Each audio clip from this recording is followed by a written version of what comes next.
సమర్థులైనటువంటి అధికారులు, సమర్థులైనటువంటి టీం ఉంటేనే సాధ్యమవుతుంది.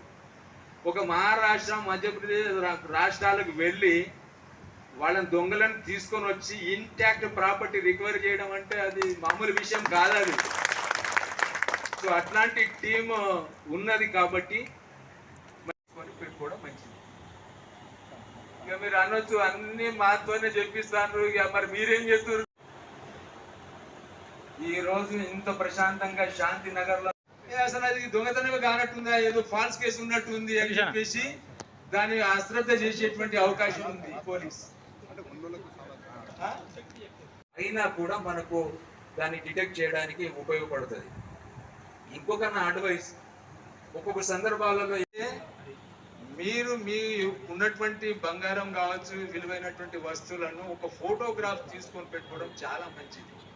అది మనకు ఎవిడెన్స్ తో పాటుగా మనం రికవరీ చేసేటప్పుడు అయినా కూడా మనకు దాన్ని డిటెక్ట్ చేయడానికి ఉపయోగపడుతుంది.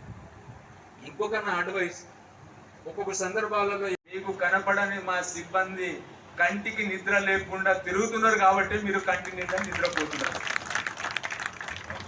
ఒక మటవాడ పోలీస్ స్టేషన్ పరిధిలోనే 4 బీట్లు ఉంటాయండి. 4 బీట్లు అంటే ఒక్కొక్క బీటుకు 2 కానిస్టేబుల్ చొప్పున తిరుగుతూ ఉంటారు. అంటే 4 బీట్లు అంటే 8 మంది కానిస్టేబుల్స్, ఒక పెట్రోల్ వెహికల్ అని ఒక మా ఏఎస్ఐ, ఇంకొక రక్షక్ అని చెప్పి ఇంకొక మా ఎస్ఐ, ప్లస్ ఈ 3 పోలీసులు ఒక సిఐ, టౌన్ మొత్తం కలిపి ఒక ఏసీపీ, ఒక ఇంటర్సెప్టర్. అంటే ఒక పోలీస్ స్టేషన్ పరిధిలోనే సుమారుగా 12 నుంచి 15 మంది రాత్రి తిరుగుతూ ఉంటారు. రాత్రి అంతా తిరుగుతూ ఉంటారు మా వాళ్ళు ప్రకృతికి విరుద్ధంగా జీవిస్తూ ఉంటారు. ప్రకృతి ఏంటి? రాత్రి పడుకోవడము, పగలు మెరుగుతూ ఉంటే ప్రకృతి.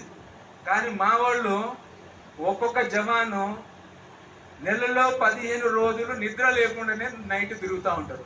అది ప్రకృతి విరుద్ధం కాదా? సో ప్రకృతికి విరుద్ధంగా తిరుగుతూ ఈ నేరాలను అరికట్టడంలో ఎఫర్ట్ చేస్తున్నారు. అయితే అది 100% వర్కౌట్ కావాలంటే మీ సహకారం కూడా కావాలి. ఏంది సహకారము? ఎవరైనా అనుమానాస్పద వ్యక్తులు తిరిగినప్పుడు వెంటనే డయల్ 100 కాల్ చేయండి. మీరు ఎందుకు చేసినది ఎవరు అడగరు. అనుమానాస్పదంగా అనిపించింది, నైట్ ఏదో కొద్దిగా ఏదో సస్పీషియస్ మూమెంట్ అనిపించింది, లేదు ఇంట్లో ఆడవాళ్ళు ఒక్కళ్ళే ఉన్నారు, భయంగా ఉన్నది, అప్పుడు ఒక కాల్ చేయండి. కానిస్టేబుల్స్ 2 కానిస్టేబుల్స్ వస్తారు, ఈ ఏరియా అంతా కూడా తిరుగుతూ ఉంటారు. కాబట్టి వాళ్ళ యొక్క సర్వీసెస్ని కూడా ఎఫెక్టివ్గా ఉపయోగించుకోవాల్సిన బాధ్యత మళ్ళీ మీపైనే ఉంది. రాత్రి నిద్రాహారాలు మారి మా వాళ్ళు తిరుగుతూ ఉన్నారు. మరి మీరు ఏదైనా క్లూ ఇస్తేనో, ఇన్ఫర్మేషన్ ఇస్తేనే కదా మరి వాళ్ళు దొంగలను పట్టుకునేది. సో కాబట్టి దయచేసి ఏదైనా మీకు అనుమానం వచ్చినప్పుడు, ఏదైనా మీకు ప్రాబ్లం ఉన్నప్పుడు డెఫినెట్గా మీరు 100 నంబరు కాల్ చేస్తే వితిన్ 5 to 6 minutes మీకు మా కానిస్టేబుల్స్ అందుబాటులో ఉంటారు. Day and night 24/7.